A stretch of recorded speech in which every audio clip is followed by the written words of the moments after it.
District Board meeting, please come to order. The clerk, please read the roll. Adil. Here. Avedisian. Buell. Kaban. Camilleri. Charone. Curry. Bella. Here. Fitzgerald. Galligan. Gardeau. Here. Hall. Here. Healy. Hoffman. Holloway. Here. Yono. Here. Kowalshin. LeBeau. Lester. Here. Magnan. Murata. Osgood. Payne. Here. Patel. Here. Salemi. Here. Sagara. Here. Solomonides. Sweezy. Taylor. Here. Torres. Here. Vecino. Here. Carrier. We have a quorum. Fitzgerald's here. Thank you. Stand for this Pledge of Allegiance, please.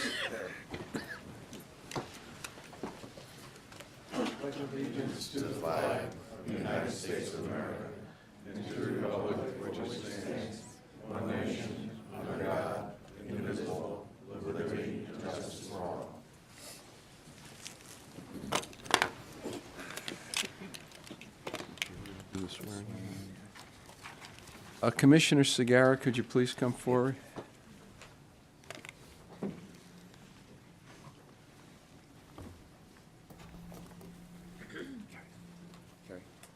Raise your right hand. Do you solemnly swear that you will faithfully uphold, according to law, your duties as a Commissioner of the Metropolitan District of Hartford County to the best of your ability?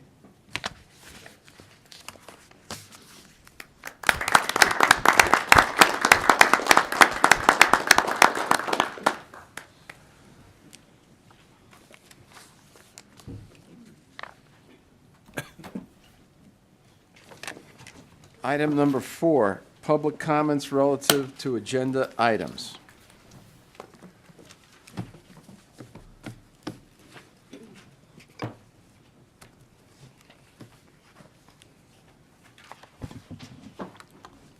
Judy Allen, West Hartford.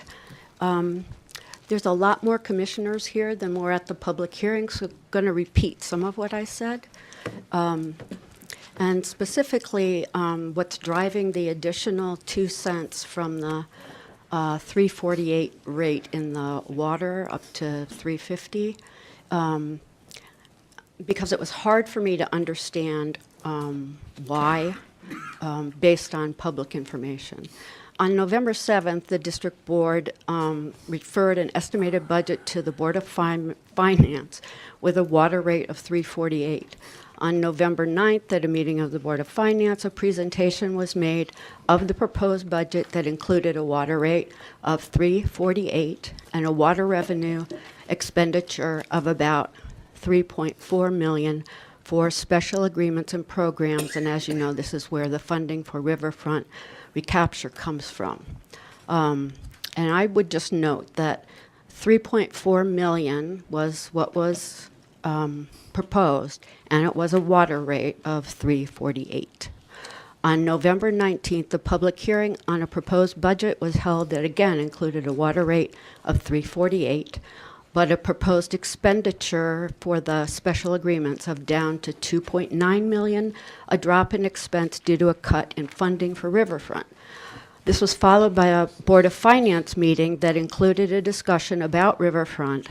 The minutes of the meeting say that Commissioner Caban spoke regarding riverfront recapture and Commissioner Osgood asked questions. Those were the only specifics. A vote was postponed for the next meeting.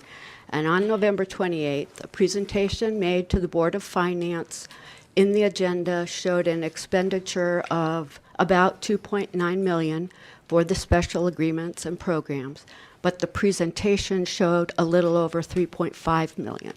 And that was as a result of restoring the funding to riverfront.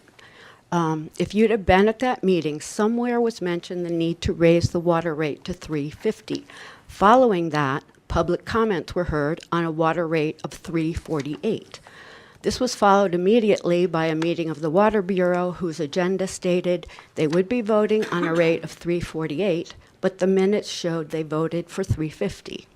If you happened to be at that meeting, which lasted less than 5 minutes, you would know there was no discussion prior to the vote for a water rate of 350 and no statement of what the proposed water rate was going to be. I assume commissioners knew what they were voting on, but I did not. I won't argue the legalities of ordinance changes and public hearings. The point is, I came to a public hearing about a water rate of 348, and that's changed. And I'm left with a feeling that my public comment has no real value. Thank you. Further comments? Okay. Approval of the minutes of the meeting of November the 7th, 2018. Been moved and seconded. Are there any additions or deletions? If not, all those in favor, please signify by saying aye. Aye. Opposed? Okay, recommended actions. Report from District Chairman, there is none. Report from the Chief Executive Officer. Thank you, Mr. Chairman. I'm going to defer my comments tonight. I'll be more than happy to answer any questions commissioners might have, but I would like to just make a statement regarding the public hearing which we're having tomorrow night, December 11th, at the training facility down in the South Meadows for the long-term control plan. I believe it starts at 6 o'clock. For public comment. And so I would just like to summarize the importance of the towns and the public's attendance to this. We look at this in terms of, the first question people ask is, why should I vote for this? Why do I care? And, we've had actually towns say, what's in it for the town of X? And I won't single out any one town, but I think one commissioner said in the previous meetings that regionalism, you might be doing something in one town that benefits just that town, but remember, all the towns are paying for it. So no matter what we do and how we spend our money through the ad valorem process, all the towns are paying for it. So we would want and expect the towns to expect of the MDC to spend that money wisely. So that's why it's important for us to do the work as we're proposing, even though it may not benefit one town. But in terms of the towns, for that reason, as well as we know over the next 40 years, what we know of, we're going to spend at least $4 billion on the sewer system. So this is between ad valorem and between the Clean Water Program. And by the plan that we propose in integrated planning, which is option 2A, we're proposing that will allow ad valorem to be stabilized. Right now, we're varying between 18% down to 1 to 2%. Every 2 years, we're escalating the increase due to that bare minimum of $35 million every year. So by implementing that bare minimum into the Clean Water Program as part of an integrated plan, we can stabilize ad valorem. We can reduce ad valorem, which in turn, our expectation, the towns would reduce the taxes on the town businesses and the town residents, and in turn, the overall cost is lower to the person or family or business that's paying the bill. Environmental groups, we ultimately achieved the same goal as we previously proposed in 2015. The end result is the same. The difference is if we build a tunnel, and the tunnel is to be built by 2029 or 2032, the benefit of the regulatory goal, you don't achieve it until 2032. Whereas our integrated plan, we immediately start to improve the system day one, and we're utilizing the existing infrastructure to accommodate the goal rather than build excess capacity in tunnels. So the environmental community should know that building tunnels, you're going to capture stormwater that's coming into our system some way, somehow, and eventually, over time, that tunnel will be too small, and you'll need another tunnel. but we can't afford, we won't have the money to afford to replace the existing infrastructure in front of your house. So the environmental community should say, if you separate and utilize this money to improve the existing infrastructure, you get the stormwater out, not only for today, but forever. And so that's a benefit to the community. We also have talked about in our requirement, all of our plans, we've identified $450 million worth of additional work that needs to be done, even for the tunnel concept to work. You've got to, basically, we've got pipes that are leading to overflows that will be dumped into the tunnel, but because they're in such disrepair, they got to be fixed before we can actually have the tunnel work properly. And to the customer, it's really simple. Our plan is taking that $4 billion, and we're saying we have learned a lesson in 2008 to 2012. If we could have afforded and got the luxury of having more time to separate the Franklin Avenue, Albany Avenue areas, that would have been the right solution. But we didn't have that opportunity. The regulatory mandate was you must get it done and get it done immediately. So we can spend our money on excess capacity with tunnels, which really won't benefit the homeowner in front of the street. As you know, when we did the separation work in Franklin and Albany Avenue, the benefit to the community was they got new sidewalks, they got new streets, they got new laterals in some cases, and new infrastructure at their property. The bad part of it was the way in which we had to achieve it in a very short time frame. Just stopped business, stopped the community from being able to live and park on the street. And that's why we're proposing the right thing to do is separation, but you have to do it over a longer period of time in order for the community to be able to live through it. So remember, if we do separation in the northern part of the city of Hartford, that will make the tunnel of the northern part of the city go away. And we will replace more than 50% of the existing infrastructure in the district towns versus right now the plan is only to replace 16%. So grants and loans are really important as to make it affordable to our communities that are paying for this. We don't know how the state budget is going to go and the federal supplement of grants and loans will go. But if you have a tunnel and you build a tunnel and you get 50% grant, that's better than paying 100%. But if we get zero grant, that means the community is going to pay for something that really doesn't benefit them in front of their home. Whereas if we got zero grant, but we're replacing the streets and the piping in front of your home, at least you got something for it. There's a benefit to you as a community. So we're hoping that the public will come out and support tomorrow night. And that's all I have, Mr. Chairman. Questions?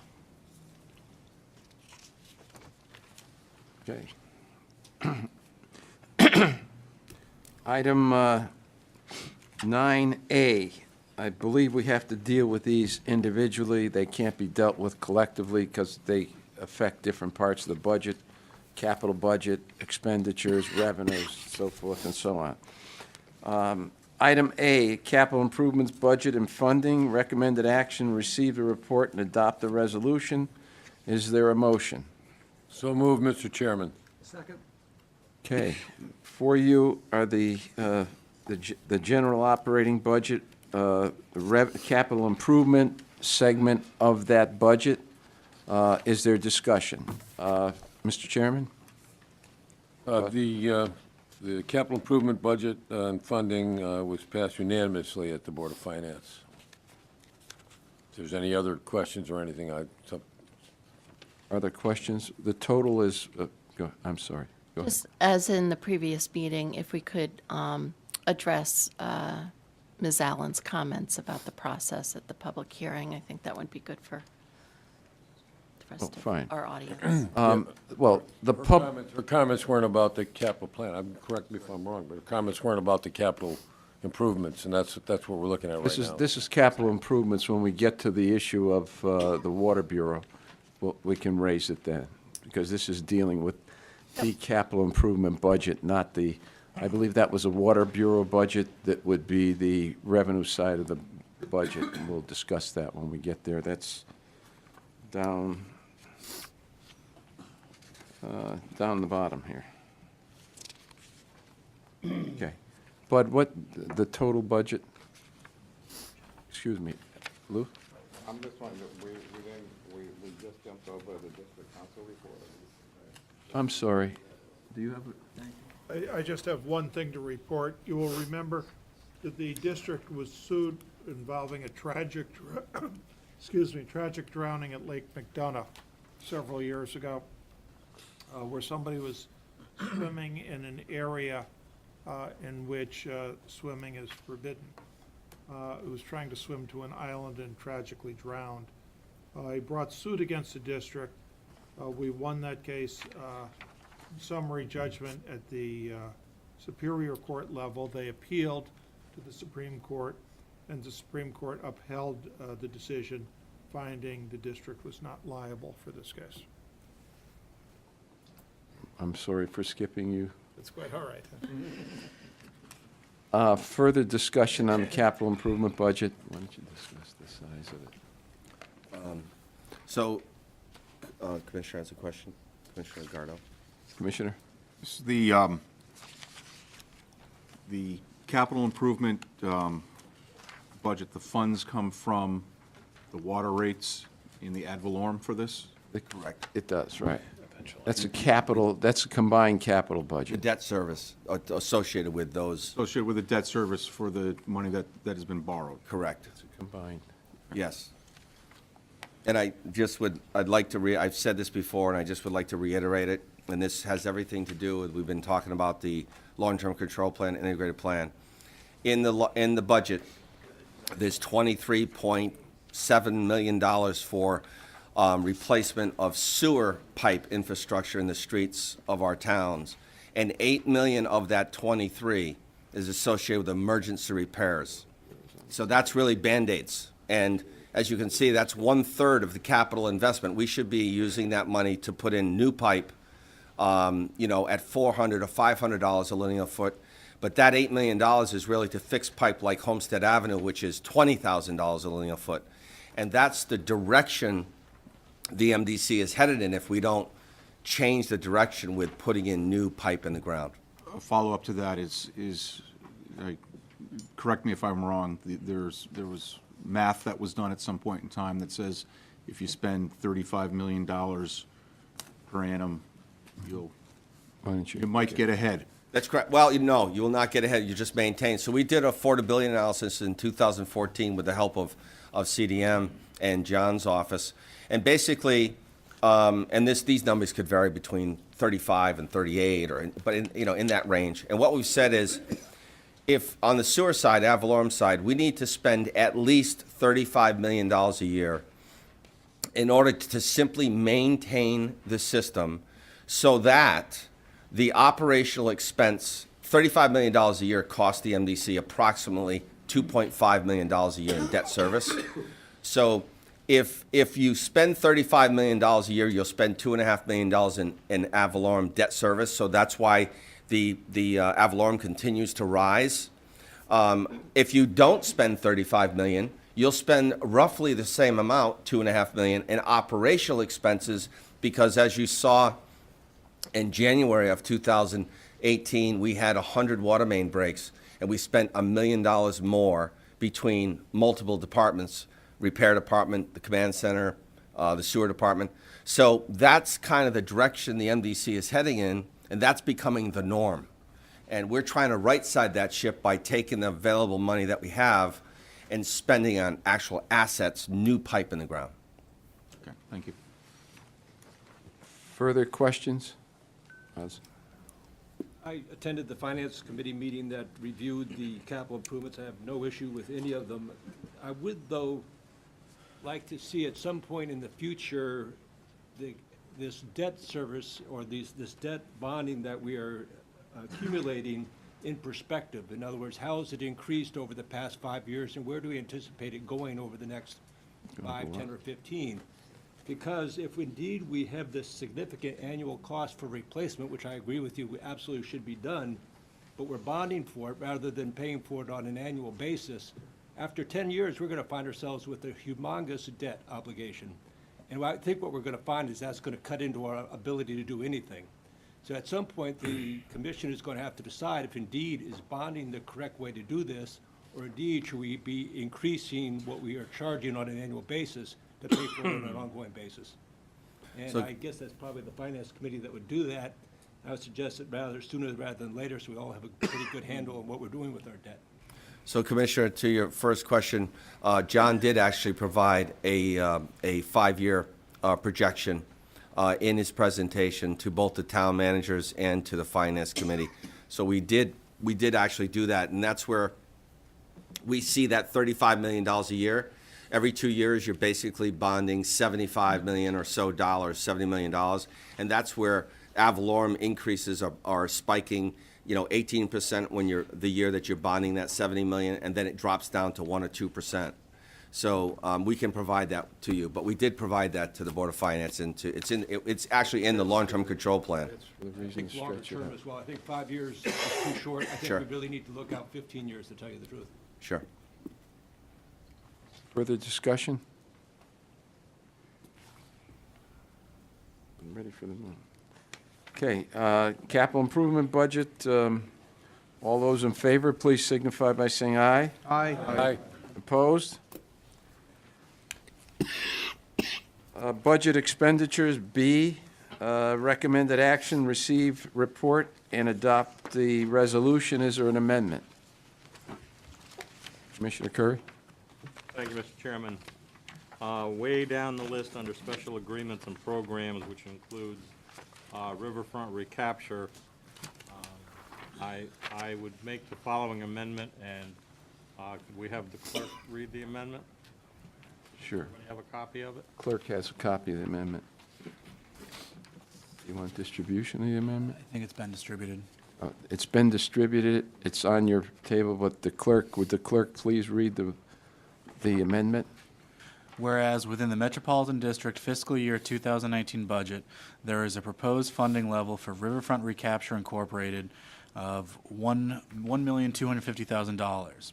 And whereas, as part of committee and bureau meetings in the fiscal year 2019 budget, Commissioners discussed reducing the MDC budget as it relates to riverfront recapture either immediately or over a number of years. And whereas there was a general consensus that the MDC's funding contribution to riverfront recapture should be reduced to $600,000 annually over a period of time. And whereas a representative of the MDC maintains a position on the Riverfront Recapture Board as an ex officio and executive board member. Now, therefore, be it hereby resolved that for the MDC fiscal year 2019 budget, the funding for riverfront recapture shall remain at the current level with the intent that over the course of the next 5 years, the MDC funding contribution to riverfront recapture may be incrementally reduced to $600,000 annually, commencing with the fiscal year 2024 budget. Any such annual reductions shall be in incremental amounts as determined by the MDC Board of Commissioners in its sole discretion as part of the annual budget process. And be it further resolved that the MDC ex officio and executive committee representative on the Riverfront Recapture Board of Directors shall be Commissioner Pasquale Salemi of East Hartford. Is there a second? Second. Been seconded. Discussion. Is there further amendment? Go ahead. Discussion to the amendment? Sure.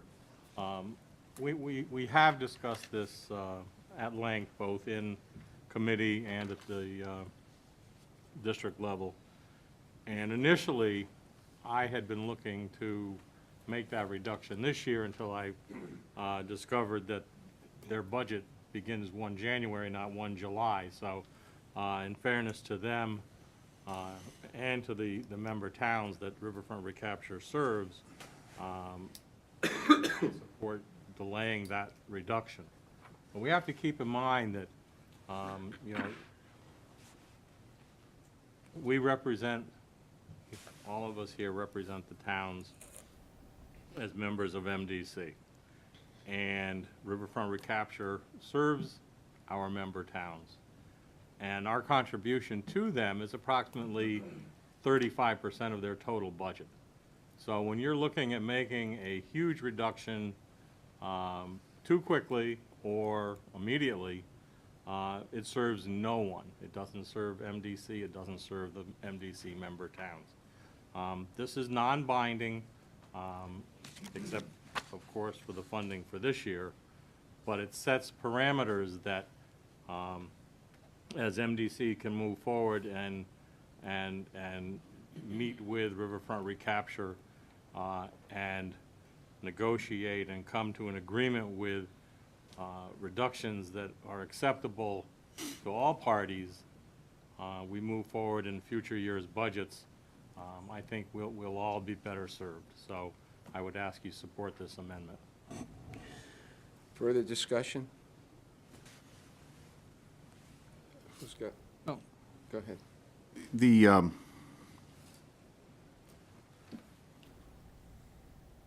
need to take this expenditure by the MDC to the Riverfront Recapture down, I think we're delaying it. I think it should be accelerated. The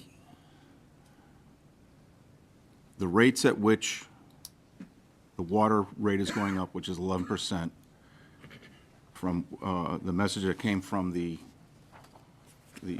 Weathersfield Town Council was, quote, unsustainable and fiscally irresponsible.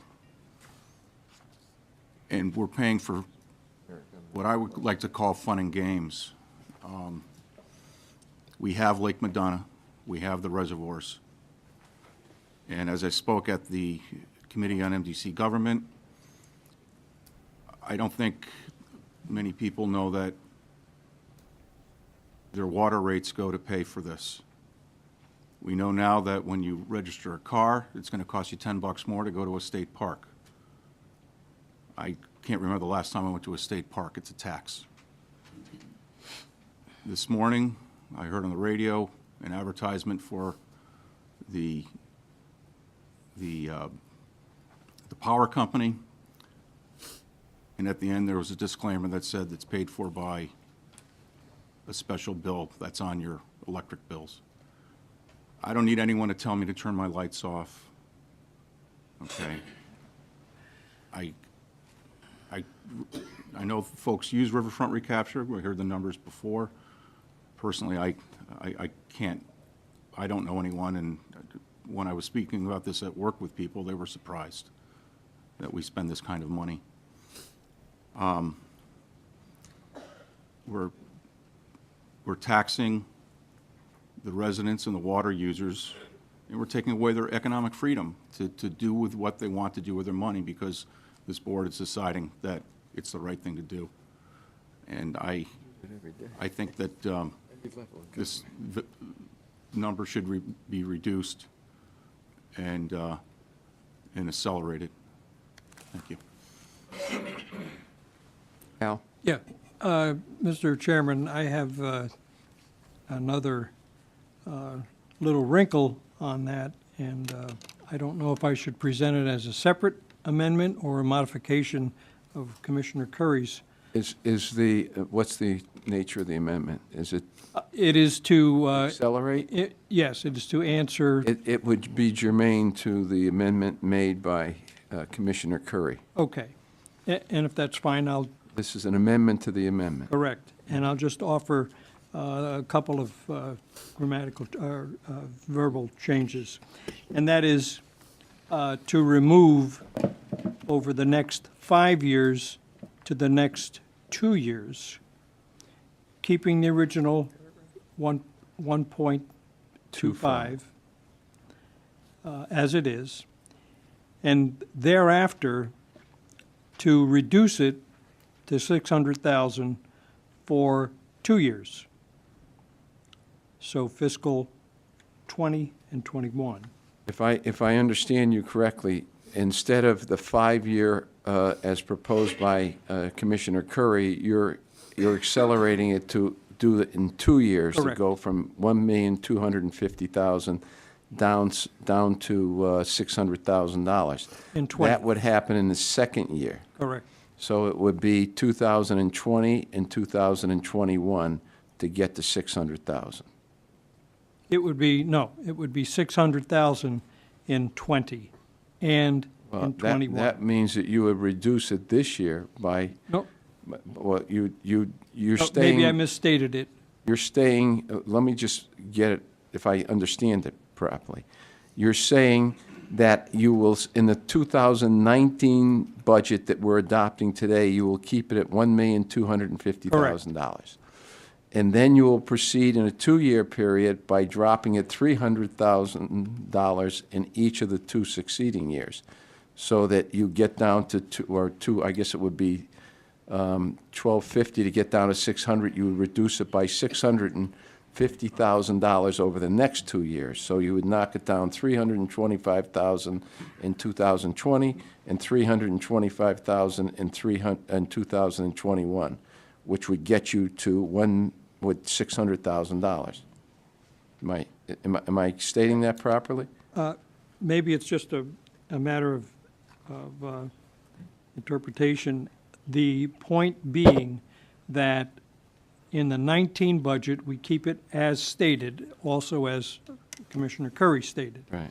the 1.275, or 250. The following year, 2020. 20, and the following 21, those 2 years would be at 600,000. Perhaps I didn't make that. I think, clear. well, then you're reducing it by 600,000 in 2020, which would Correct. be the second year that we're talking about. So you are going from $1,250,000 in 2019. At the end of 2019, your proposal would be in 2020, adoption of that budget year, to drop it to $600,000, which would be a $650,000 reduction. Correct. In the second year. Correct. That would be my intent. Okay, is Now, there- we know we can't bind the future board. Could I, let's just get the amendment on the, so everybody understands the amendment as articulated. Is there a second? Is this for a second, to move it down to, okay. No, I'm seconding the main motion. No, the main motion, this is Commissioner Hoffman's amendment to the amendment of Commissioner Curry. Is there a second? Second. There's a second over here, okay. Discussion. So if I could just remark a little bit on Commissioner Curry's comments as well, that we did spend an awful lot of time, and I certainly don't want to see this board focusing on one particular area.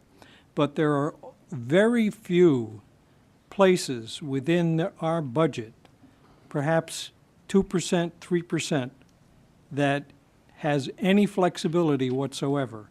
And to those of us who serve on the Finance Committee, it's very disconcerting when you're looking at a budget and you're told or you're shown that 90%, 89%, whatever that percent might be, are numbers and costs that absolutely can't be moved and can't be providing any flexibility. So to show that the Finance Committee is actually looking carefully at our expenditures, there are a few places that can be looked at. And it happens that the riverfront recapture contribution is one of those places. So that's the only reason for this amendment being offered. Discussion. Commissioner? Yes, could we just clarify the difference between offering recreation at our reservoir versus at riverfront? Do we own the riverfront property? So, Go ahead. so recreation at the reservoirs is what we refer to as passive recreation. We allow the public to recreate there. Our license, our permit from DPH allows people to walk around the reservoir, to walk around their dog on a leash. So we have licenses to do certain things, but it's in a sense a passive recreation. So, for example, if anyone has been at the West Hartford filter, we refer to the red loop, and the red loop is paved, and the red loop goes around the reservoir system for a reason, and it's not for people to recreate. It's for our maintenance staff to access the reservoir, to clean the grates, to test the water. So it's while we're maintaining our reservoirs, people are allowed to recreate. And that's the same that goes for Bloomfield, and the same that goes for Nepog and so on. At the riverfront,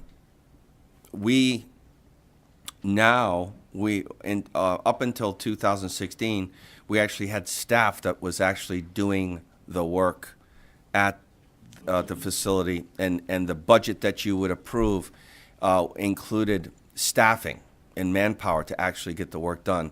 And in 2016, we started to make agreements with our unions and with Riverfront that we would start to contract out certain things, because through attrition, we were losing staff, not replacing them, and we were using contractors, for example, to cut the grass.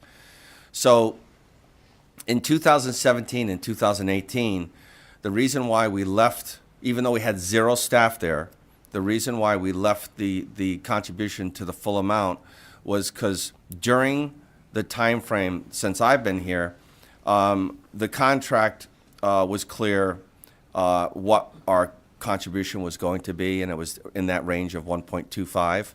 And we, through saving money, did not contribute to 1.25.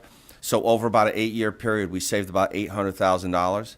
So the justification was, in 2017-18, was to, in a sense, to reimburse and provide Riverfront with the capital that they need to not just do maintenance, but actually perform important improvements and structural repairs to the facility that haven't been made over the years, that we might have saved money by not doing it over the last 8 years. But is it our property? It is not our property. It is not Riverfront's property. It's the city. It's a state of Connecticut. It's the city of Hartford and the city of West Hartford's, East Hartford. Thank you, East Hartford's property. Riverfront has a contract with each town to actually manage the riverfront. So the land is owned by the towns, and the program Riverfront is managing for those 2 towns. And are any actual MDC activities taking place there in terms of water or sewer? No. No. So, Let me just add to that, because the capital improvements were totally done by the state of Connecticut. It was part of a 10-year program of about, I think, I can't remember the exact amount, but it's exceeded $10 million to make the improvements in that waterfront. And MDC, was it 14 or 15 years ago, got involved in it as a regional government because it was a regional resource. Even though owned by the city of Hartford and the city of East Hartford, the capital improvements were done by the state of Connecticut. The state of Connecticut did not want to participate in the day-to-day operation of it, and that was the agreement. MDC, along with private funds that they raise, entered into an agreement, as our chief executive officer pointed out, to provide certain services. So yes, it is a regional asset, but it is owned by those 2 cities, but the capital improvements to create that riverfront were donated by the state of Connecticut, not by those 2 communities. so I guess my point is, yes, it's a wonderful facility, and wouldn't it be wonderful to continue to support it? But is it the mission of this body to, be using our ratepayers' funds to maintain it? Or is that up to the state to do? Commissioner? As chairman of the Board of Finance and also members of the other boards, we held 3 budget workshops with the towns this year. This issue was brought up at all of them. At least 2 of the public hearings that we held, and certainly the public hearing that the Board of Finance held, this issue came up with. I know Alan serves as vice chair. And I'd like to say that the discussions were about what we just talked about again. And at those, I'm sure everybody was a little bored listening to the history of riverfront recapture, which the chairman just did a very, very good summary, quick summary of that. But that's how it wound up on the water bill originally, and we were to provide maintenance forces to work on it, as we do in the reservoir, at the reservoirs that Scott just talked about. We don't do that anymore, which, as of last year, was the first time that the MDC didn't participate in it at all, which raised the question that, not necessarily about why would we fund a riverfront recapture, but why would we fund it from the water bill? And to sort of remark about what the commissioner from Weathersfield said, we offered and it winds up being, I don't know, Scott, you're going to have to correct me if I'm wrong, but a little less than $10 per customer. For a regular homeowner who's paying about $7 towards riverfront recapture on an annual, yearly, not a monthly, but yearly. Something like $7 or $8. Is that, John, is that something close to that, or? So today, we But- just talked about this, is we increased the rate by, let's say, 2%, 2 cents. And really, some of that reduction is because of the positions, the 5 positions. So let's assume that the 1.25 costs the MDC customer the whole thing costs the MDC customer 6 cents per CCF. So if the average customer is 100 CCF per year, $6. $6. All right, so somewhere south of $7. And the average customer is really 70, so it's less than $6. So that's how much out of the water bill is going towards, and that's for the entire $1.2 million, not for 600. That's the whole 1.2 million. That's the whole 1.2. So, in an effort to try to get even that off the water bill, we spoke to the towns. So, to the commissioner from Weathersfield, I'll say that your town was there along with the other towns, and I think what they were facing this year was a significant increase in the ad valorem tax. And before we had the unexpected revenue that came in from the groundwater fees that we're going to get from one of our large commercial customers, it was significant. And I think what transpired there was basically that the increase in the ad valorem was so significant that maybe this wasn't the right year to move $500,000 or $600,000 off the water bill and onto the ad valorem. But that's certainly, what we're looking at in the future. And this amendment that was offered tonight, I think it's binding, as Commissioner Curry said, is binding in what we're going to offer to riverfront recapture this year. But the rest of it is not necessarily binding on this. I mean, this body has to make a decision on what it wants to do in the future. And I would say that the towns, and one of the reasons that I hope to be at the Riverfront Recapture's Board of Directors meetings as a member from the MDC, is to discuss other ways that we can fund it. Not necessarily for us to tell Riverfront Recapture what their budget should be or tell them to cut their budget, but to find other ways to provide the revenue to it, something other than the water bills. And that the future holds, the future still has the MDC as a partner with Riverfront Recapture, along with the towns, the city of Hartford, the town of East Hartford, and the other towns that use Riverfront's facilities. So it's not necessarily binding on like how much or when necessarily, but obviously it's going to happen, and which, whether it goes through this way or with your amendment, it doesn't really matter. I think what matters is that the future is that it's got to come off the water bill and go somewhere else at some point. And that was the point. And the towns didn't, I have to say that there weren't any no answers. There just wasn't any answer at all. It was just silence when we offered that. So the same people are paying it. If you're an MDC water customer, it's likely that you're a homeowner. I don't know, I mean, there's a difference between the taxpayers. Some taxpayers, on the water bill, some taxpayers are, commercial taxpayers are paying more, because as you said, it's 6 cents, you know, and they may wind up paying more. But the same is true of taxes. If you have some big commercial place, you're paying more taxes than the average homeowner pays.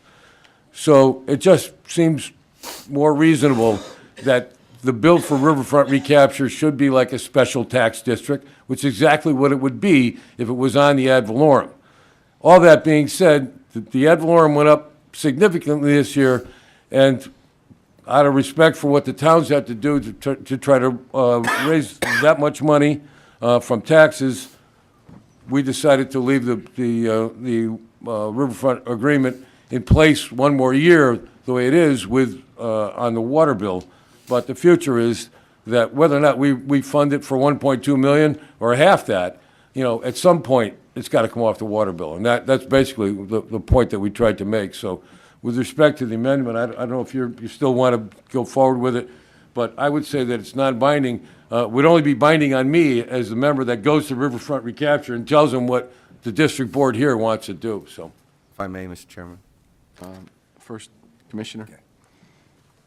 Many of us forgot that riverfront was not created by Hartford or East Hartford or state. Do you remember the word bishops? Those were the bishops, and those employed number of people from your towns and my town. And they created it, non-profit. And they started the process, and many of us worked with them to find the resources. One was DOT, federal government came in, they helped, and it is not 10 million, many millions.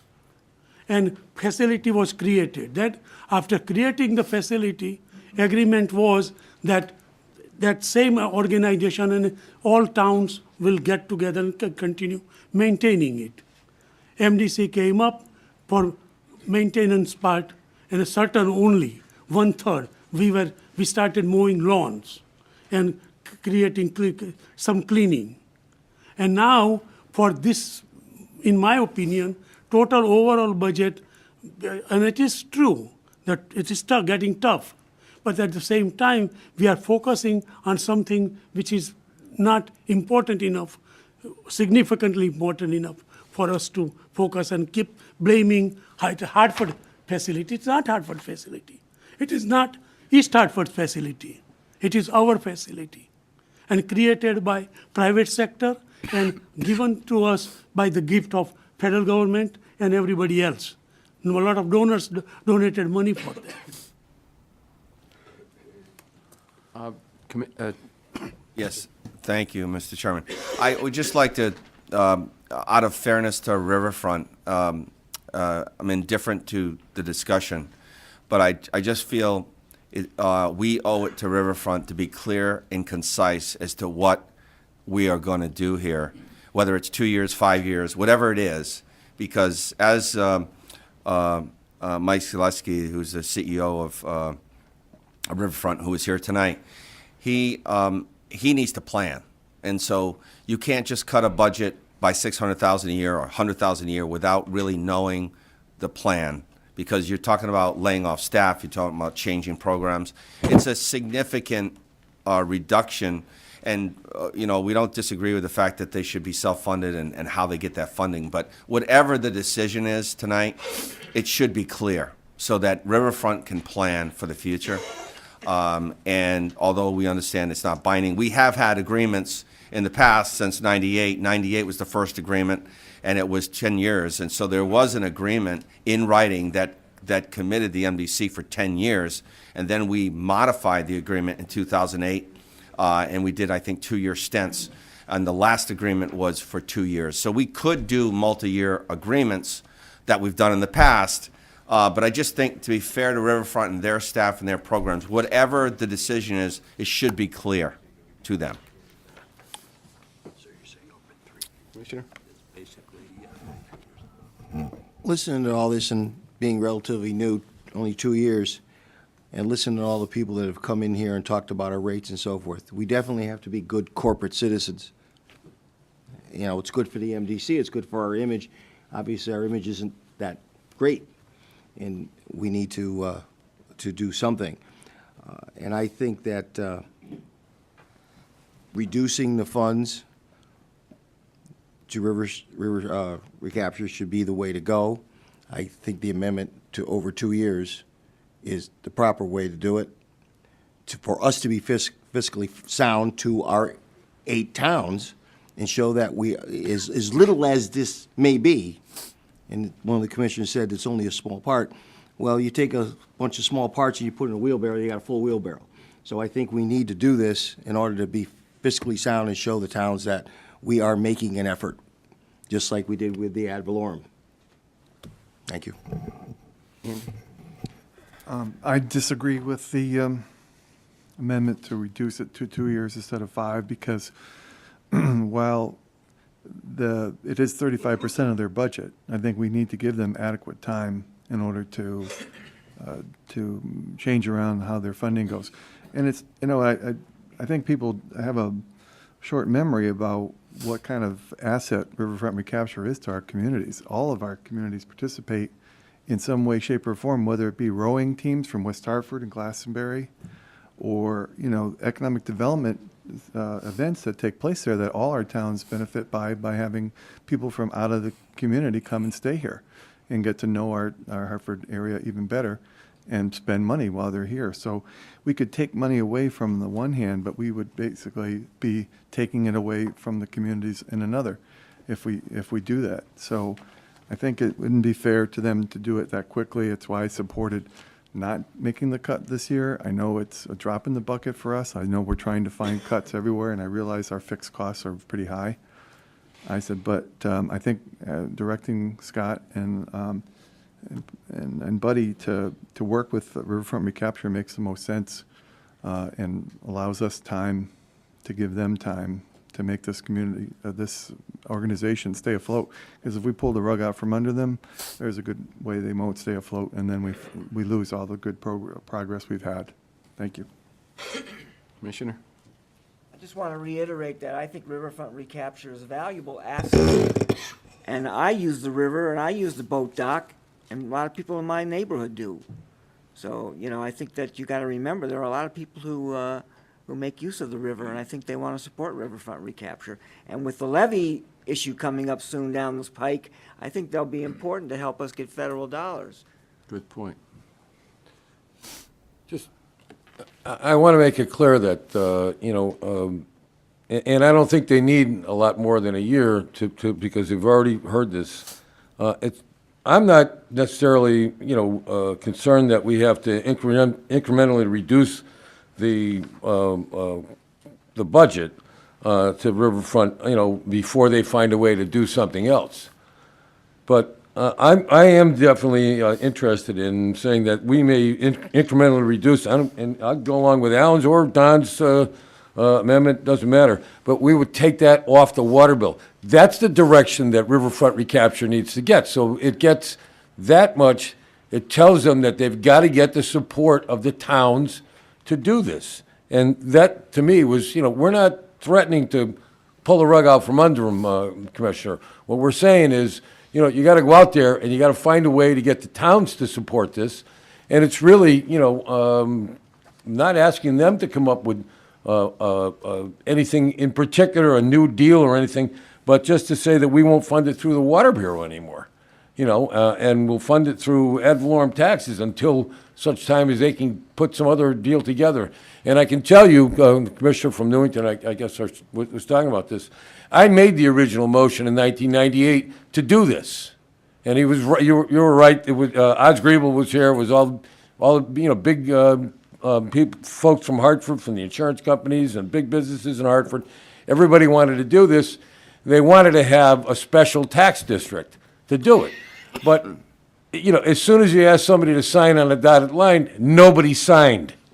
So we came to the MDC and said, you have the ability to collect this money on a regional basis.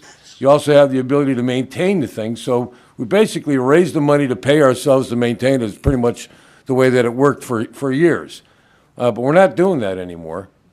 And it doesn't seem appropriate to have it on the water bill. And I agree that that's not the right place to have it. Whether or not it's appropriate to have riverfront recapture, I think everybody agrees that it is. But the message has to be that we have to raise the money a different way. It shouldn't come off the water bill. That's what I'm asking for. So, and we recognize this year that this wasn't the right time to put it on the ad valorem because of the increase. We still have an increase in the ad valorem, even with the addition of the $3.5 million from the fees. So I think you can, either way is okay with me, because we have to go to them with a message that says, you got to find us, you got to help us find a different way to raise this money. So. Further discussion? No? Thank you, Mr. Chairman. First of all, if I'm not mistaken, and Commissioner Hoffman, please correct me, but I'm sorry, Commissioner. Could you please turn your microphone on? I'm sorry. Okay, Oh, go ahead. I'm sorry. Thank you, Mr. Chairman. Just a question first from Commissioner Hoffman, because I understand his amendment to be a 3-year commitment, not a 2-year. So I want to make sure that we're clear on that, because he wants to do 2019, which we're working on now, as is, and then It'd 2 be a- years beyond that it'd be a 1 at year. 600,000. Is that correct? Yeah, it would be it stays as it is in 2019. In 2020, it would be reduced from $1,250,000 down to $600,000, which would be a $650,000 reduction in Right. 2020. Yeah, but he's also including the year after that. Am I correct? No, he's staying at 600,000, aren't you, Yes, in '21. in 21? Yeah, so Yes. he's talking about 3 years. He's talking about 2019, 2020, and 2021. No. So- Am I wrong? No, he's, I asked him that question, and the issue, He just said he is. I believe the issue was 2019 stays the same. 2020, it goes down $650,000. Yes. Yes. It's a 1-year reduction after staying even in 2019. No, I actually iterated that it was for 2020 at 600,000 and 2021 at 600,000. So you would have current year, 2 additional years. Okay, so then it's a reduction of $350,000 in 2020. No, Oh, In other words, no guarantee beyond the third year. So it's, as I stated, 2019, it stays the same. In 2020, it goes down $650,000. In 2 years, it goes down to $650,000. well, I don't know that 600,000, I'm I've sorry. achieved any clarification on this. Well, no, I think. At any rate, if I may, and I'm sorry. Let me, Mr. hold Chairman. on, let me get it straight. Okay. Again, for the 5th time now. Because I thought it was an articulation of 2000, this is 2019 we're dealing with today. It does not affect 2019. 2019 is for $1,250,000 as amended by the Board of Finance from $600,000 that was proposed by the administration. In 2020, which is 1 year from this year, it would be dropped from $1,250,000 to $600,000. That's a reduction of $650,000 in the year 2020, and then it would stay there. Okay. As opposed to the proposal as amended in Mr. Curry's, it would be stay the same in 2020. 19. 2020, it would be reduced by 1/5 of whatever it is, and then every successive year for 4, it would be reduced down to 600,000. Isn't that right, Mr. Curry? Correct. Okay.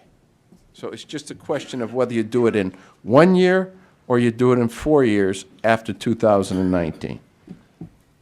The bill as amended, and then the measure as amended by Mr. Hoffman. and if I could, for the second time, Mr. Chair, I'm sorry. You had the floor. Go ahead, Alan. the point being that this issue has come up repeatedly in the Finance Committee for 4, 5, 6 years now, to all kinds of suggestions about zero funding, reduced funding, and so forth. The point, as Commissioner Salemi points out, is that we're trying to find the right place for this funding. We all can agree that funding for the riverfront recapture project overall is important, useful, all good intentions. However, somebody has to pay for it. So 15 years ago, we, as the MDC, offered to agree to some kind of funding mechanism. Well, the only thing that was wrong with that, not only did we agree to it, but it was unlimited in time. And the point is that we needed to put a limitation, which is the reason I'm offering the 2-year reduction. Only for that reason. It's not to not fund the riverfront. That's not the point of it, although that's what happens, I understand. But the riverfront needs to accept the responsibility of figuring out where they can find that necessary funding. And my point is, we have ratepayers who pay to the MDC who don't want to pay that, who don't accept that responsibility. And yet, we do, and we have. So it is for that reason that I think it's necessary to put a limit. The riverfront would know the limit, and they can plan accordingly, as can we. Further discussion? Thank you, Mr. Chair. I wanted to get the floor back. So, as a member of the Board of Finance, I participated in all these discussions, and it was a really good discussion. I got the sense, I think, a consensus that we did not want to just immediately unfund River Fund. We didn't want to cause that kind of pain, and also the results of unfunding, of defunding them completely.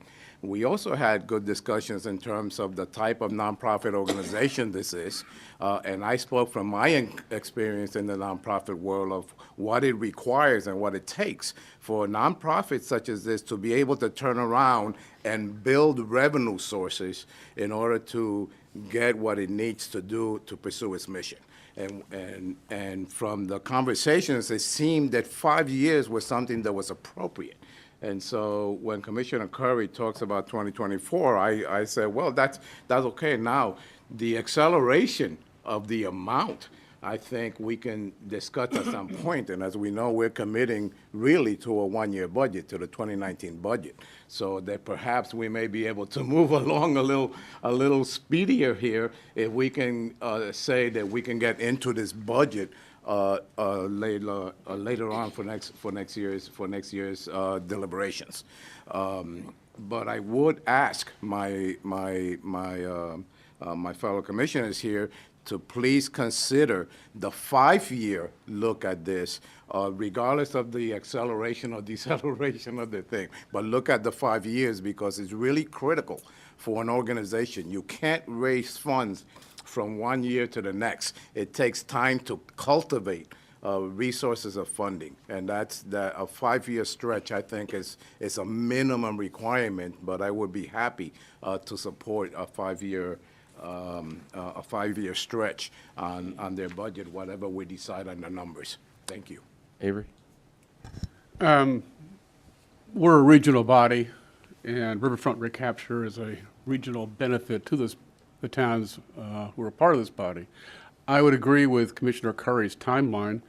I don't know if it's possible or not, and I'll just make the suggestion, and then logistically we can go ahead. But rather than if the amendment to the amendment is not passed, then the original amendment where it talks about the intent that over the course, well, over those 5 years, you could drop it by $162,500 for the last 4 years, and that brings you to $600. And riverfront recapture knows what it has to do each of those 4 years, and we get the 600,000. And I agree with the previous commissioner that it does take time, and it does take time to cultivate.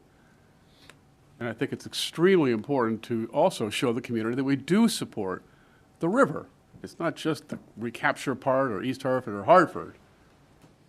This is enormous. Can you imagine what would happen if this thing fell into the ocean, so to speak? What a black eye that would be. And I think it's incumbent upon us to show support for it with respect to the customers who are paying for our portion of it, and also with the idea of getting it off the water bill, because I agree with Commissioner Salemi.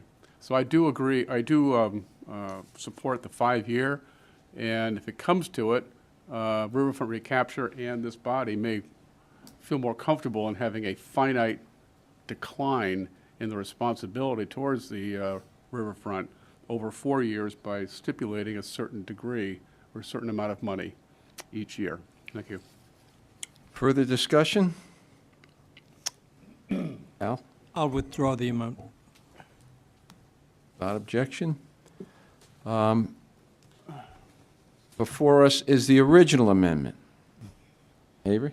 Is this the time that I might suggest, and I'd almost say with the permission of Commissioner Curry, that we replace the intent, which leaves it open,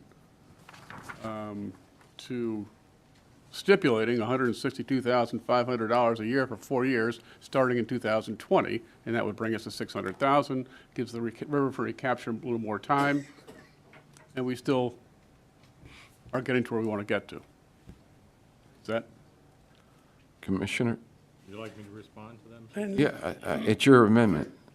I'm not comfortable, nor do I think it's appropriate or in fact, allowed under our charter to bind, you're suggesting that we set the parameters for the next 5 years as part of this motion. As a possibility, yes. And I would not be in favor of the friendly amendment. My hope is that this generates serious discussions with riverfront recapture and our other friends along the river to reach an amicable agreement and funding level within a reasonable timeline. And we've done that before. We've done that previously with riverfront recapture and other organizations. So I'm comfortable with what we have in the fact that if this is approved, that we're telling Sends a message. our administration that this is the direction that we want to go in, and we need to be user-friendly. We, as MDC, and Mr. Chairman DeBella mentioned, and David, you mentioned, we're a regional entity. We're probably the last true regional government in the state of Connecticut. And the last thing we want to do is pit ourselves one against each other. We're under siege. If you don't realize that, you need to take a step back. We are under siege, and the fact that we control and we own the water and the reservoirs and the property today, and I'm hoping we're going to hold on to that through proper management for tomorrow. But we need to be extremely careful in the actions we take. And this is just a small little bitty bite of our budget, so minuscule that it hardly matters in the grand scheme of things. But we're being watched, and I'm not talking about, the folks that have come to our meetings. I'm talking about others who have the power to do MDC serious harm, and when that happens, it does serious harm to our member towns. So just keep that in mind as we move forward with this and any other actions we take. Thank you, Mr. Curry. Well, Is there any further discussion? If not, the vote will be on the original amendment. All those in favor, please signify by saying aye. Mr. Chairman, could you, 1 second. I Excuse? just wanted clarification again on that, the original amendment. It's the paper copy you have in front of you Yeah, with no it- edits. That's a reduction starting next year. No. The amendment to the amendment, which was not circulated, was withdrawn. What is before you is the amendment that's before you that was a written amendment, and that is, it takes place over 4 years after 2019 is the recommended direction of the board to Commissioner Salemi and Riverfront Recapture, that there's a process here. Thank you. Okay? All those in favor of the original First Amendment, which is the only amendment now, please signify by saying aye. Aye. Aye. Opposed? Opposed. One opposition? I got 1, 2, 2, 3. 3. Okay. Okay. Are there any abstentions? The abstentions aren't called. If someone wants it, they speak out. Okay, as amended, item B, budget expenditures. Is there any further discussion? Commissioner I'd Salemi. like to ask District Council if this is the appropriate place to discuss the, any other special, because this Riverfront Recapture comes under, what is it again, the special programs or something? What's the budget line item for Riverfront? Special agreements and programs. Special agreements. Is that where the DPH charges come in, Bart, or is that DPH on the water bill? Since we've had, and listen, there's more articles in the newspaper today about the water bills and everything. So I know we identify it on the water bill, and but it's about a $3 a year charge and something like that. That's on the water bill. Again, it has nothing to do with drinking water. You're not paying for your drinking water when you pay that $3, just like you're not paying for drinking water when you pay the $6 or $7 for Riverfront Recapture.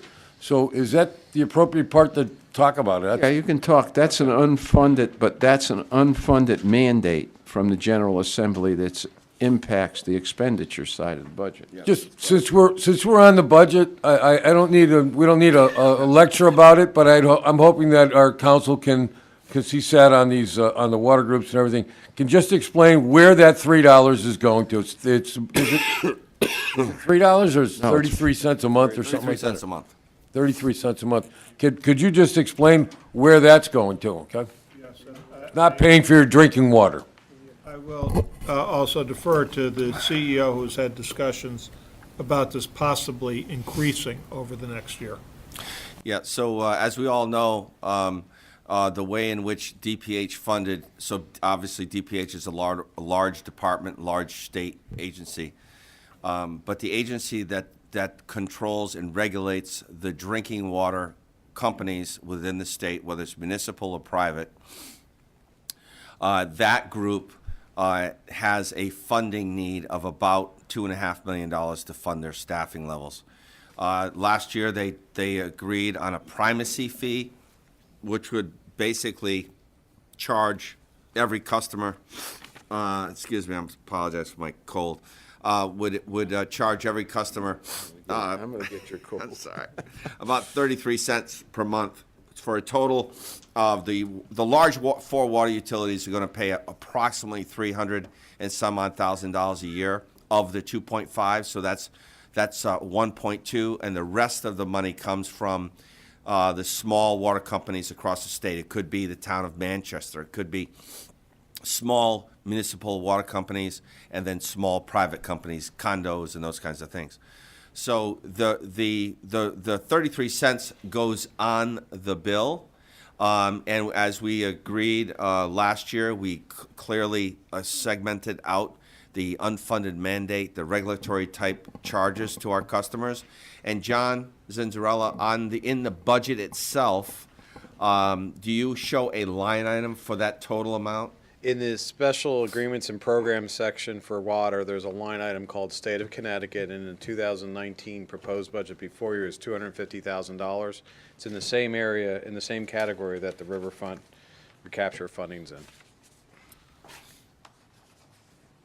Thank you. I just wanted everybody to have an explanation, you know, if we're talking about what winds up on the water bill, and we can talk about the clean water surcharge under revenues if you want, but, you know, the water bill, as it stands, without these additions to it, is still one of the, I think it still winds up below the medium. If you look at just the price for water, it's below somewhere, below the middle here in Connecticut somewhere, or about in the middle, without all these charges on it, so. And the concern we had mentioned earlier is that we have, with the Clean Water Project, with the sewer program, the concern we have heard verbally is that there's a possibility that the state will not be funding the grant portions of the Clean Water Fund, which is a significant impact to the MDC. And we're anticipating about $70 million in grants for the remaining 3 contracts associated with the tunnel, the South Tunnel, which we're building right now.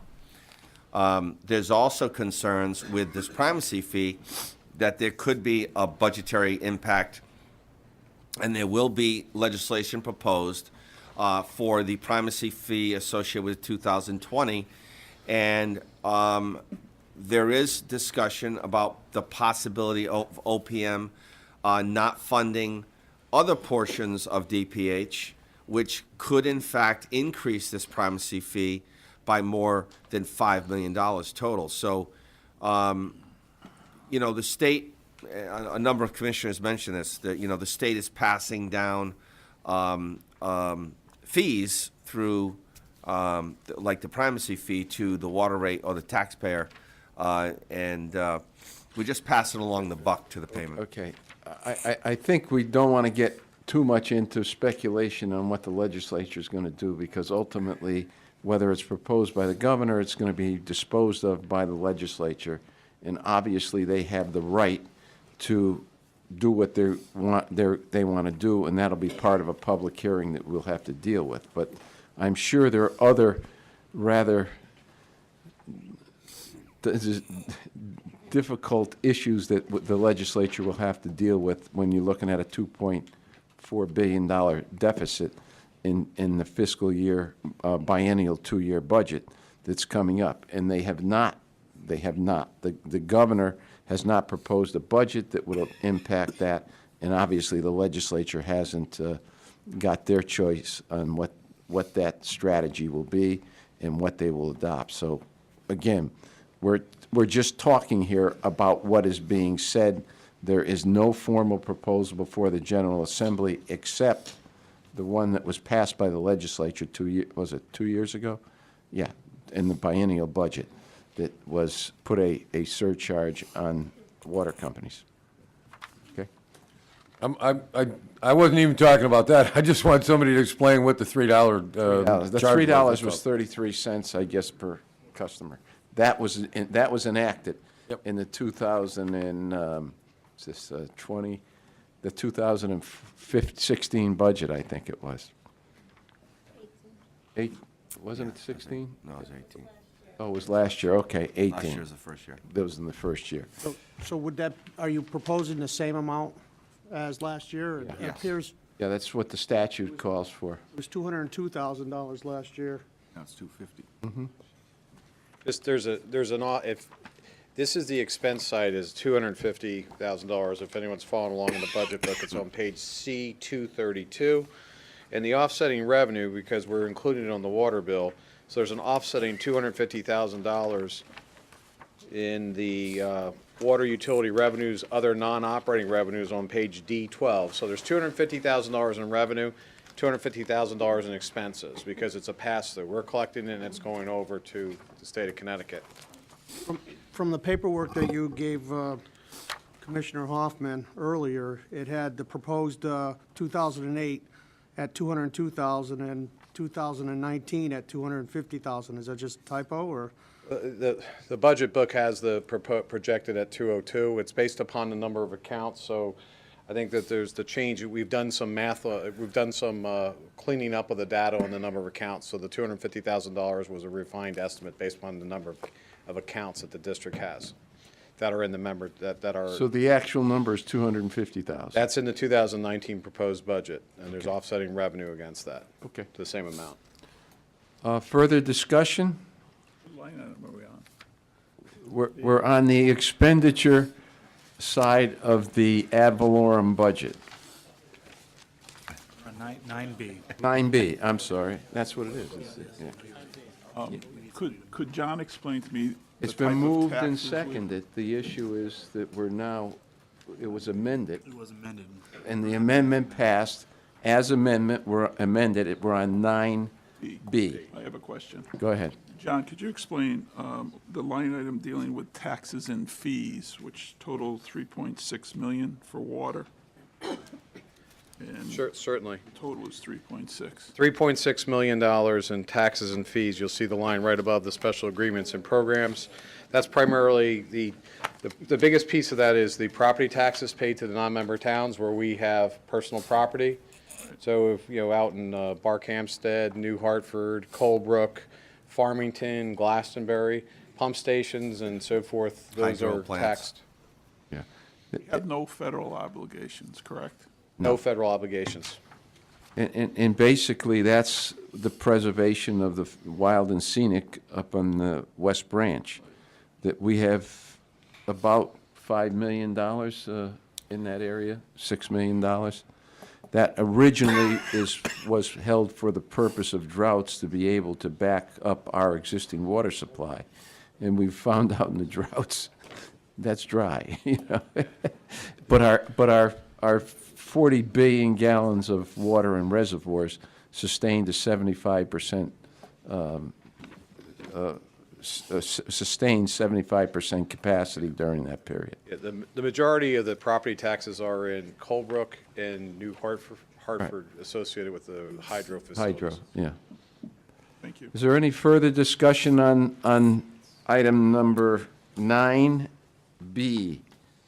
If not, as amended, is there, all those in favor, please signify by saying aye. Aye. Aye. Opposed? Opposed. Item C, budget revenues, recommended action, receive report, and adopt the resolution. Is there a motion to adopt the resolution? So moved. It's been moved and seconded. Discussion. Commissioner Salemi? On the revenues, just the same as before, to point out that the Clean Water Project surcharge on the water bill is in excess of 100% of the water, of the charge for water itself.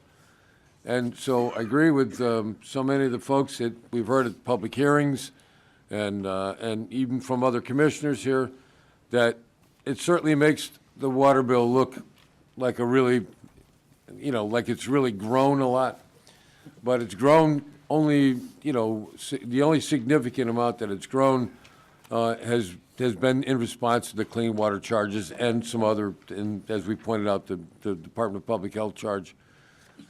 But if we look at the, over the course of the last, we had, John Zintarella provided this to the Finance Committee. If we look at how the water bill has grown over the course of the last 25 years or so, almost 30 years, the growth, there's been, it's not that long ago, I think, Scott, you weren't the CEO, but you were here the last time, we actually reduced the water bill. We actually reduced the charges per CCF in 2006 or 7, John, somewhere.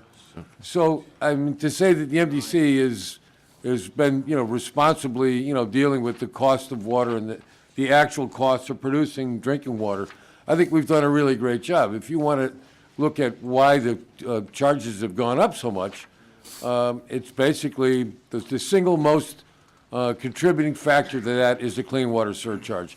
It's actually over 100% of the water bill. So that's what we're looking at, and that's not going away anytime soon.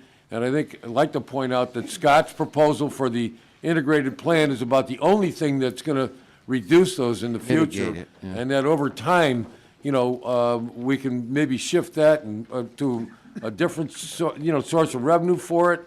But the only way it's going to come down is if basically we, adjust this plan for the clean water plan into the integrated plan. And, but that is the main source of the increase in the water bill, not charges against the cost to produce water. And if I may, just to add to that, Commissioner, at the Water Bureau meeting and Board of Finance, I provided these numbers. If you look at our water rate alone, we are the cheapest within the region. And if you look at the region, the state of New England, and if you look at how other water utilities charge for fire protection, if we charge for fire protection the way the other private and public water utilities charge for fire protection, we would actually generate $7.9 million in revenue, which would actually reduce our water rate by more than 50 cents. And I provided those numbers at the last Board of Finance meeting. And so we only charge $125 this coming year per hydrant. Other towns charge per lineal foot of pipe in your town. And like I said, I've used South Windsor as the example and Farmington as the example because we have two water companies in those towns. And the town of Farmington, we charge the town of Farmington about $8,000 for fire protection by charging them $100 per hydrant for 2018. And the private water utility in that same town is charging that same town more than $800,000. So the water rate customer doesn't see the $800,000 because they're charging it directly to the town. The town imposes that $800,000 over through taxes. So they don't see it, but they're paying it. So we could do the same thing. We could play that shuffle game and charge, more, $7.9 million to our towns and lower the water rate, but we're still charging the town. The town's still charging the customer. So that's something that isn't talked about, but it's a fact. Further discussion? If not, all those in favor, please signify by saying aye. Aye. Aye. Opposed? Opposed. Item D, hydroelectric expenditures and revenues. Recommended action to receive the report and adopt the resolution. Is there a motion to adopt? Been moved and seconded. Discussion, Buddy, do you want to? Then Rich.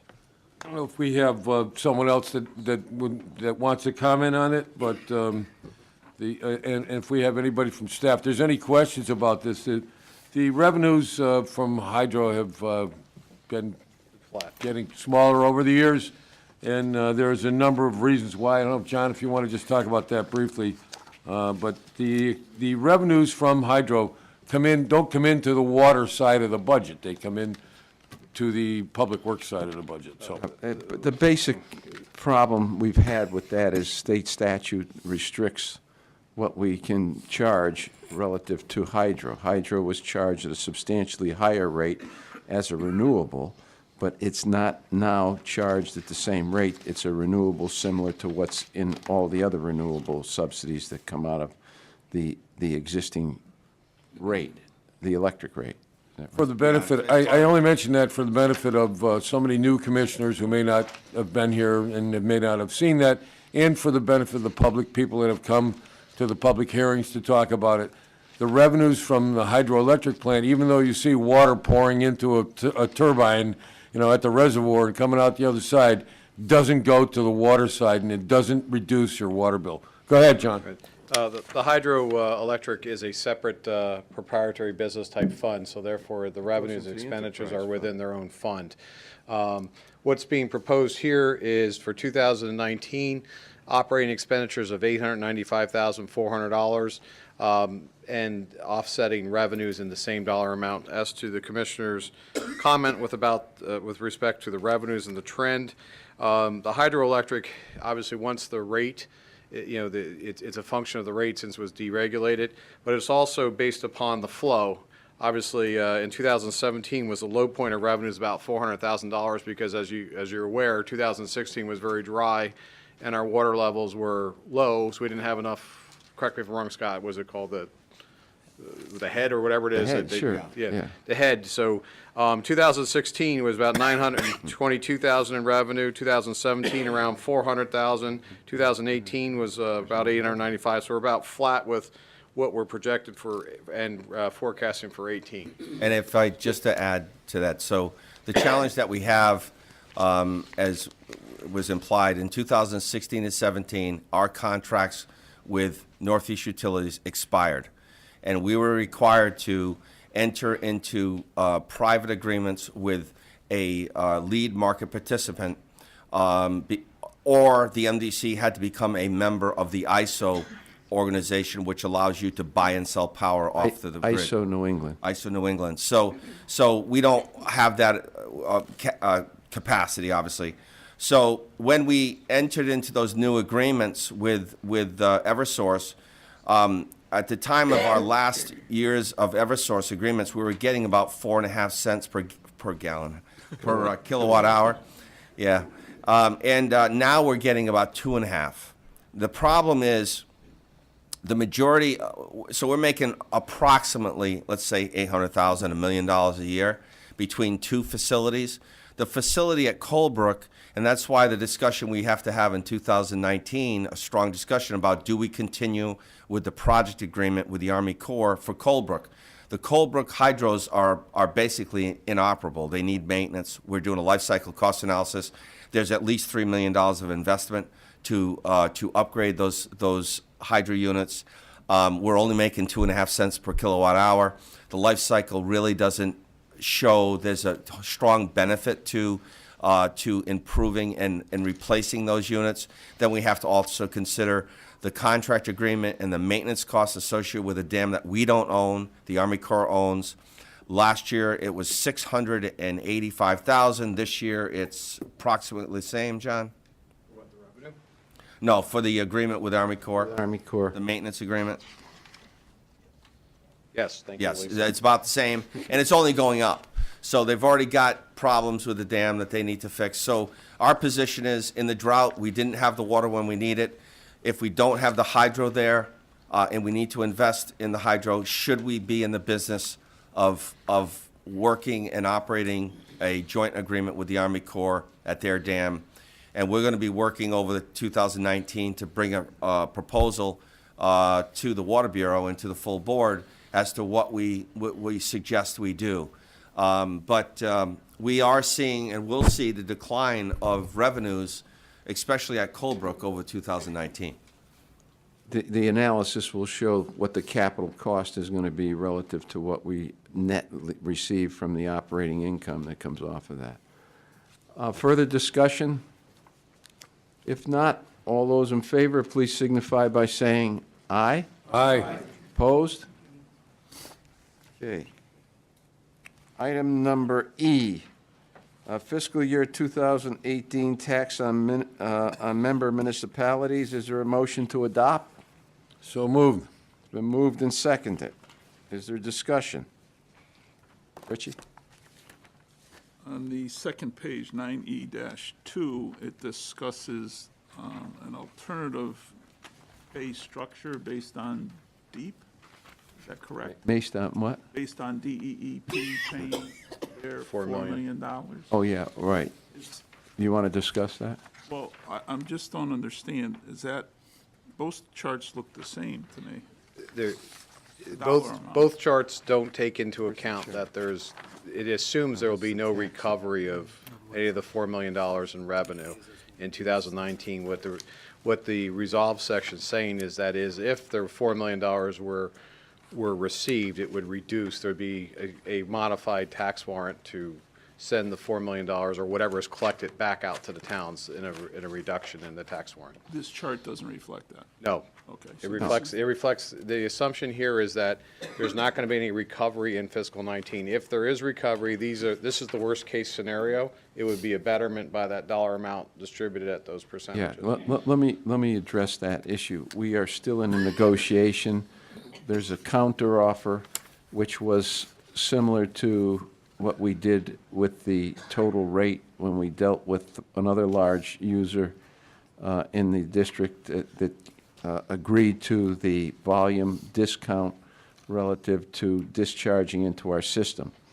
The state still has not, they put an offer on the table that was about $300,000, which was about maybe a quarter of a cent on the 3 cents a gallon that they're charging. We've made a counter offer, Bart, that would be similar, which would be about, what, $2.3 million, 2.2? It's almost a 50% discount, but it would be an ongoing relationship. And then there would be recapture on the existing money that is owed. Am I not right? I don't know what that is. They owe more than $4 million. Yes, they owe $8 million. $8 million. So it would be, on the existing $8 million, there'd be a discount on that, as it was with Pratt. And then it would, going forward on an ongoing basis, it would reflect that same discount, and that discount would take the $4 million annual down to about $2.1 million. And that would be an ongoing arrangement, which would amend the 3 cents that they're paying now for groundwater, and it would bring it up to what it should be. It wouldn't be at 11 cents, though. It would be a spread rate that would stagger at 11 cents.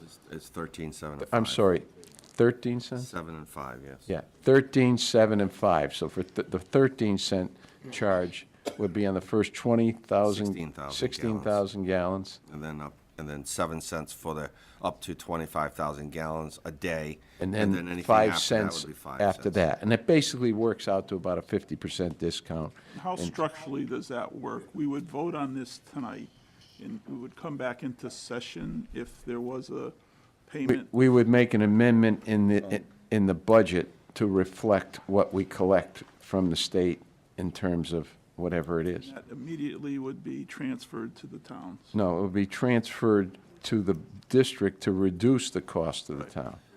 Can I just clarify that we have one of our rates in our sewer rates. We have traditionally carried the 13 cents per gallon as one of our rate structures, and we called it groundwater, remediated groundwater discharge. It was 13 cents.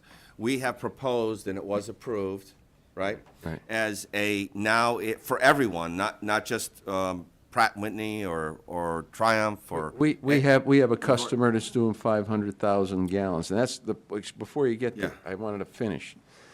Also involved in this negotiation is when the state DEEP provides, what do they give them, when they provide to someone that they have to meet this special requirement. General permit. They give them a general permit. What's happening is they're giving the general permit and not notifying us as to who's being given to a general permit that's dumping things like this into our sewer. So if we have no knowledge of these permits, special permits, we don't go after these people. As a result, we're asking the state change its process to ensure that we are notified for each and every special permit that's granted to anybody that is in the Metropolitan District Commission general area. But we have a new rate that we've approved, which replaces the 13 cents for everyone. And now we are referring to it as liquid waste, and we've clarified all of the things that are covered under it, which would include leachate, would include any kind of contaminants, groundwater, whether it's groundwater associated with construction, whether it's groundwater associated with remediation. We try to be inclusive, and we have a rate structure that's been approved by Board of Finance, it's 9F. the 9F, and that is the 13 cents, the 7 cents, and the 5 cents. So if you approve that, that is what DEEP would owe us for 2019, which, as the chairman said, would be $2.2 million, not $4 million. But they still would owe us the 8 that they haven't paid us. Retrospectively. Retrospectively. So you're, But yeah, my only question was, you're continuing negotiations with the state. And obviously, if you're successful in any way, that does get transmitted into the ad valorem tax. Is that where it goes? It would go into the ad valorem tax. In this case, it would probably reduce it below the 7% increase that's being proposed in this budget. Now, part of that would be a non-reoccurring revenue. The $8 million that's owed to us for the last 2 years would not be a reoccurring revenue, but the amount that's collected on the 4 million, which would be 2.2, would be a continuing revenue stream to MDC. Thank you. Further discussion? If not, all those in favor, please signify by saying aye. Aye. Opposed? Opposed.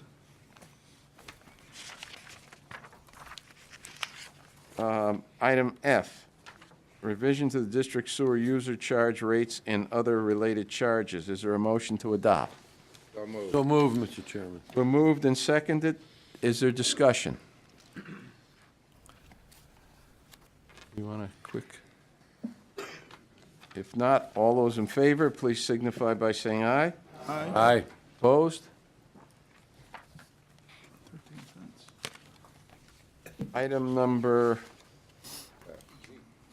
G, I'm sorry, 9G, referendum requirements. Is there a motion to adopt? So moved. It's been moved and seconded. Is there discussion? Referendum requirements is something new we're dealing with relative to a requirement that our bond counsel is making as to the law as it's been changed. Bart, do you want to articulate that?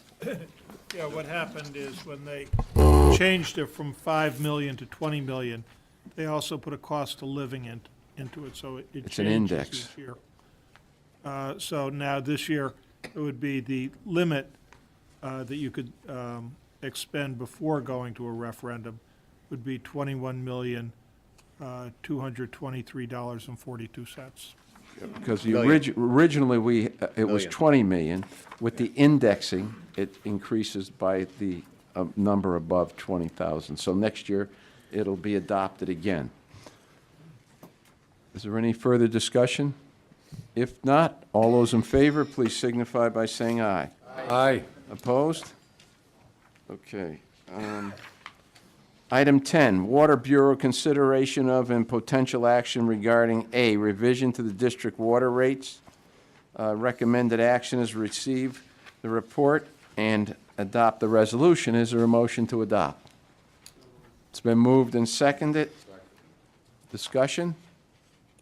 Rich? Is that also 10A-2 or just 10A? That's just 10A, and then there's B, C.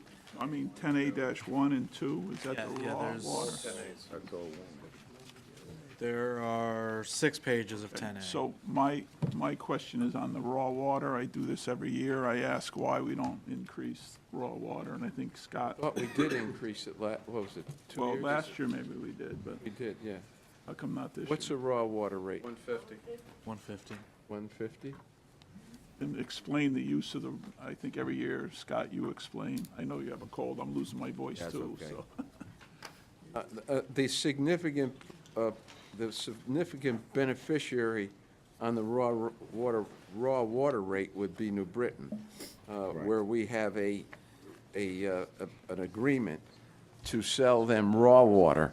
During the problem we had with the water shortage in 2016, they were buying 10,000 gallons a month, was it from us? 10 million gallons, I'm Yeah, sorry. 10 million gallons. 10 million gallons a month, a day, at $1.50 a gallon on raw water, so, Sell to any private water companies?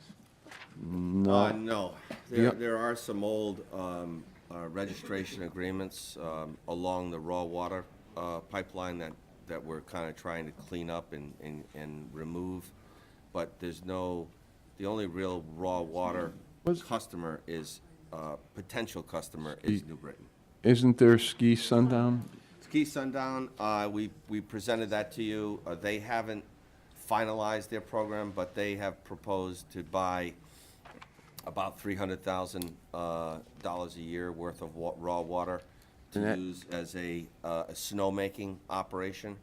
And they're pretty close. They're They're close to the reservoirs, so, we don't have to bring it a long way to get it to them. Thank you. Further discussion? All those in favor, please signify by saying aye. Aye. Opposed? Item B, revision to the water assessment rates and other related charges and special water rates and charges. Is there a motion to adopt? It's been moved and seconded. Discussion.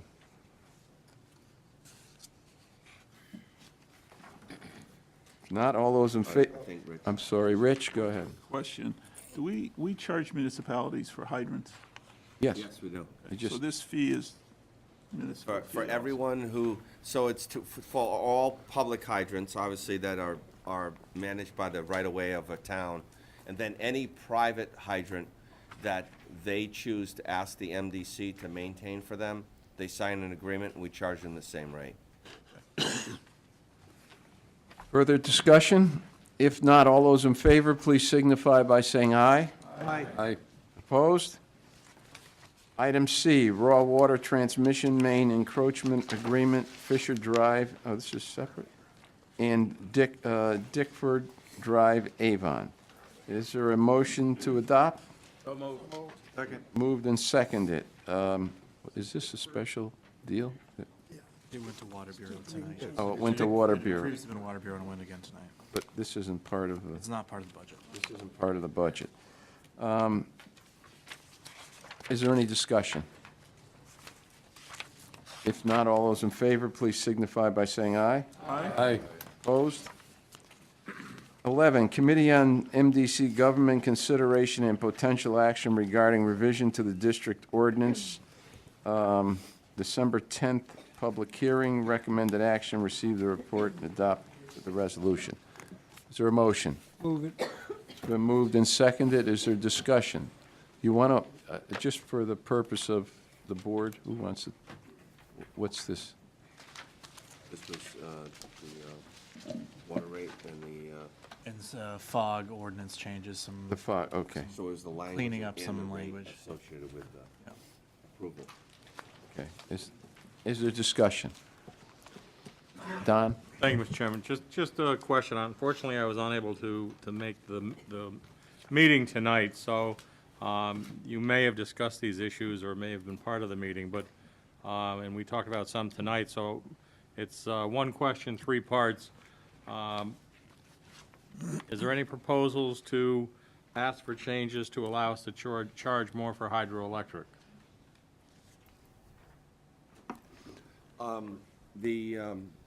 Well, we've got to find someone that's willing to buy it. Well, the market, it's like playing a stock market, so the market dictates the rate. We have no say in that. Not controlled by state statutes? No. Well, yes, what's controlled by state statutes is that we're not allowed to produce power and utilize it. Any power that's been created prior to 2003, you're not allowed to use it. And as what they call virtual net metering. So, for example, any new hydro facility that was built in the state, including ours, we could produce that power in Bark Hempstead, and we can use it at West Hartford Filter or anywhere else we want. We're not allowed to use that by statute because of the deregulation. We're not allowed to use that because the facilities were built prior to 2003 and prior to the deregulation law. So that's the benefit to us. But we have to sell it to the market, and we have no say in what the rate is. The market dictates what the rate is. And we should, Part two was any discussion on allowing verbiage to allow us to charge for our water that's being sold to other water companies. So we have agreements. So we have we talked about this with the economic development rate. We have the uniform rate structure language, which we think we need to change in order for us to do things like other water utilities have done. But the other problem is we have agreements. So Portland agreement ends in 2000, I'm talking water companies, not Yeah, municipalities. I know, but we have They're- wholesale agreements between the town of Portland ourselves, and that contract ends shortly, 2026. The agreement between us and the That's not private sure. water utilities in Unionville don't end until 2050. So we would have to renegotiate that contract in order for us to change the rate. We could have negotiated a rate within the agreement, but we negotiated the rate as a uniform rate, and so therefore we can't change that.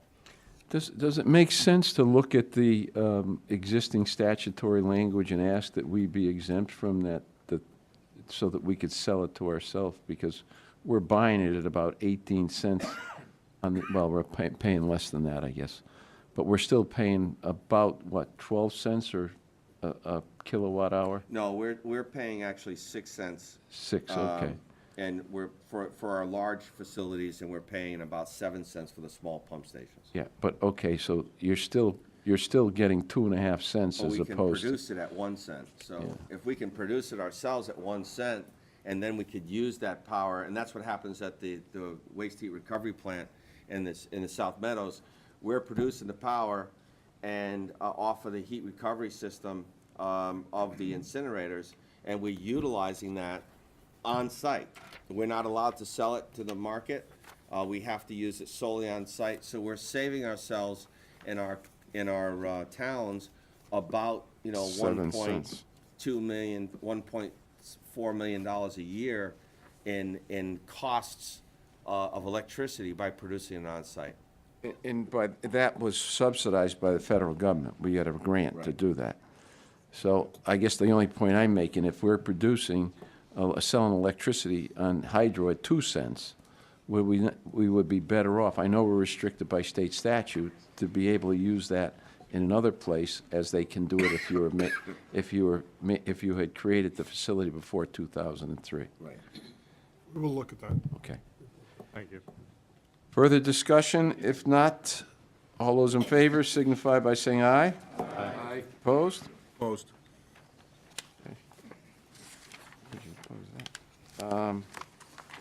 Opportunity for general public comments.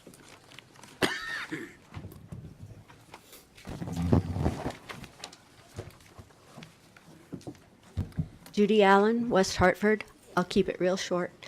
I, too, would like to ask for towns and the public to attend tomorrow's public hearing about the long-term control plan, which includes an integrated plan. An integrated plan that helps make costs more affordable is a great idea and needed. But the one proposed would do that by extending the goals of the consent decree out another 40 years above the 10-year extension already provided. That's not acceptable. Had important stakeholders, including environmental groups and consumers, been involved in the development of the plan from the very beginning rather than after, perhaps a plan that ensures public health and environmental health while providing financial relief could have been created. The EPA requires that involvement in developing an integrated plan, requires that involvement. The public has had 2 weeks to review this 1,000-plus page document. The MDC is required to provide an update to its long-term control plan every 5 years that states the progress made toward goals, goals yet to achieve, how you intend to meet them, and when. If the proposed draft document clearly state these, I can't find it. I look forward to tomorrow's presentation in the hopes that more clarification will be presented. Thank you.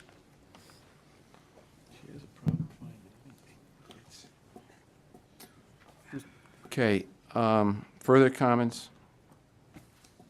Okay, commissioners' comments and questions and comments? Alan? Thank you, Mr. Chairman. I just want to publicly thank the district council and the finance department and the rest of the support staff for preparing responses to some questions that I had raised at the very last minute, just due to the timing of the presentations and so forth. But I appreciate their efforts. Thank you. Mr. Chairman, I just wanted to let everyone know that our own Dan Camilleri was inducted into the Veterans Hall of Fame last week. So I want to say congratulations, thank you for your service, and thank all veterans for their service.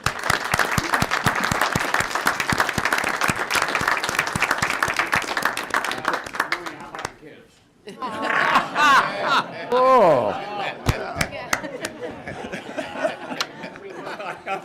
Another award. I thought she was going to ask you which side you're on. Further comments and questions?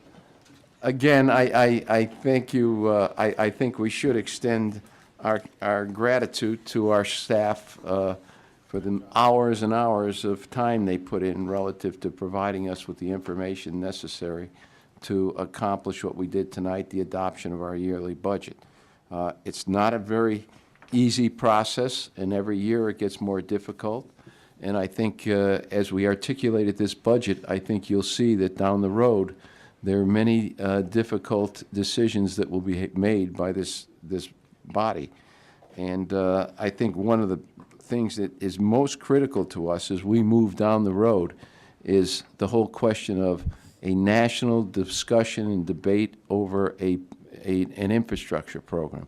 Because as you look at what we're doing and the enormous cost to this district in terms of what our infrastructure costs will be over the next 20, 25, 30 years, without a national infrastructure program, this is going to be a very difficult time. We adopted in 2000, was it 5 or 6? We adopted the first program. We've gone through 2 referendums of about, $1.6 billion and have expended it within that context. And every day it gets more difficult. Obviously, people are for clean water. We're under a state mandate. We are the only municipality in the state of Connecticut that is under that kind of a federal and state mandate, even though each and every major city in the state of Connecticut has got the same problem. No one has been put under a federal mandate or federal state mandate. So that we are being treated differently, and as we look to the strong possibility that the Clean Water Act may be affected, and if that's affected, it's going to have a dramatic impact on our capital demands even more than it is now. And as we talk about the integrated plan, believe me, if we're going to succeed at all, even with those subsidies on top of it, the integrated plan is the way we're going to have to go if we're going to do something of this nature. It should be intergenerational. And I don't believe that it creates major disruptions to the environmental quality of the river that we're dealing with. We still have Massachusetts to deal with relative to what they dump into that river. So I think those are all issues that we're going to be facing. It's not going to get any easier. It's going to become more difficult. And I think the more public involvement we get, the more public input, I think the more reasonable people, well, hopefully they become more reasonable to what the demand is on this district and to maintain it at the level that we have in the past.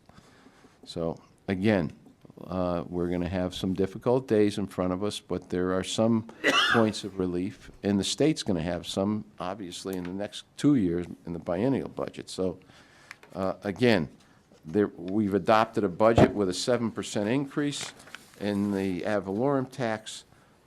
If we're successful in negotiating what's owed to us by the Department of Environmental and Energy, I think we can at least begin to get a handle on some of the short-term costs. And if we do that, you'll see a reduction, actual reduction in this budget to somewhere around 1% or less, depending on how much of that money is recaptured from the state of Connecticut. So thank you very much for your time. Thank you for your energy, and stay tuned. Thank you. Motion to adjourn. Without objection, stand adjourned.